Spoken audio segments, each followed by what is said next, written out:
Greetings. I hope this video finds you well and prospering. Check it out. So I'm going to be doing other things while I'm making content. I got to be productive or enjoying myself. So yeah, excuse me. I was reading, some reactions to the Katt Williams thing, of course. Tony Baker, man, I love Tony Baker voiceovers, man. So good with the animals. That's how I stumbled upon the guy online, man. It's hilarious with the animal voice makeovers, animal videos with his voice makeovers. Cool. But he asked a question. Today I saw on Facebook he asked a question. Do you see white comedians dogging each other out, or criticizing each other like Katt did other black comedians? And I thought to that, Tony Baker, he's a comedian. I thought to myself, that's really not what it was all about. That was a part of it, and that was a part of it. But you have to understand something. Katt made it clear that, in situations it's competitive, which if you're a celebrity, entertainer, or athletes, that's competitiveness. That's not everyday life. Those are competitive avenues. Like me, I play 50 and over competitive and recreational softball. So, me talking about, other guys and other black, and I do this on the black circuit. So, there's a so-called somewhat of a white circuit too. So Katt Williams is on the black circuit of comedy, acting, entertainers. So him speaking on it it's not like he's trying to tear him down. He's just giving real life recollection of having to compete against these individuals for money, stage time, roles. So yeah, that's just you have to call it what it is. I think Tony Baker missed that. It was like he was kind of feeling like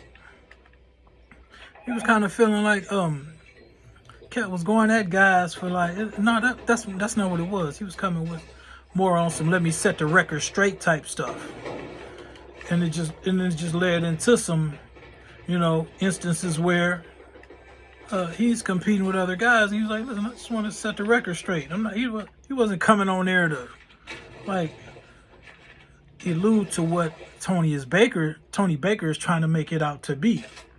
And I'm using this as an example because, a lot of people, they chiming in on this stuff. So it's the event, and I can use current events, whether they be staged scenarios or actual real life stuff. I can speak on it like that. So yeah, and while I'm doing work on this Fortnite. Yeah, so these that wasn't the case. And I thought about that, like, yeah, if I'm trying to get a job somewhere, yeah, and if it calls for an experienced, police officer or an experienced truck driver, I'm gonna send in my resume. And then they're gonna have interviews, they're gonna conduct interviews and all that. So yeah, if I go in and say, hey man, I did this and I did that, and somebody copied this or copied that. That's what it is. You're constantly competing out here, whether you want to accept it or not. There's a way to compete, which I think Katt has displayed and went about it, kind of like in a righteous way of how to compete. Yeah, you don't have to dog nobody out to compete, and he didn't really dog nobody out. He was kind of like showing us and telling us what we've already seen. Like, for example, Kevin Hart. Bro, I've always said he was a plant. Not that that's detrimental, but understand something in life. People put their money behind what they want to invest in. So someone put their money behind Kevin Hart to succeed in Hollywood. So they planted him there. It's the same thing with Drake. Drake didn't come up in the streets rapping and all. Drake was on Degrassi acting. And then all of a sudden, he's this accredited rapper. And I was like, do these people not know that Drake was on a TV show before he was the rapping Drake dude?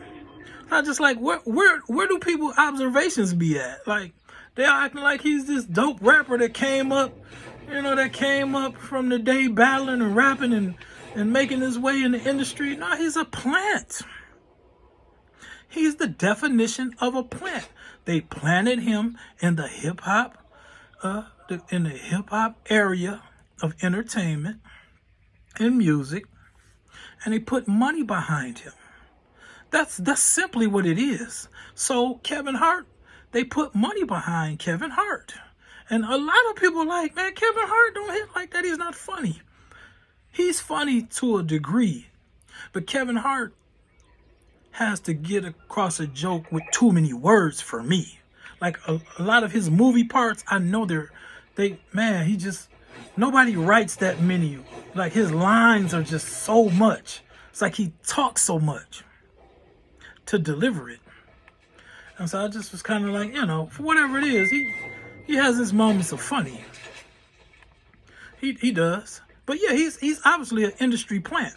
And the industry plant is just somebody sponsoring him. Yeah, somebody putting money behind him, just like Tiffany Haddish.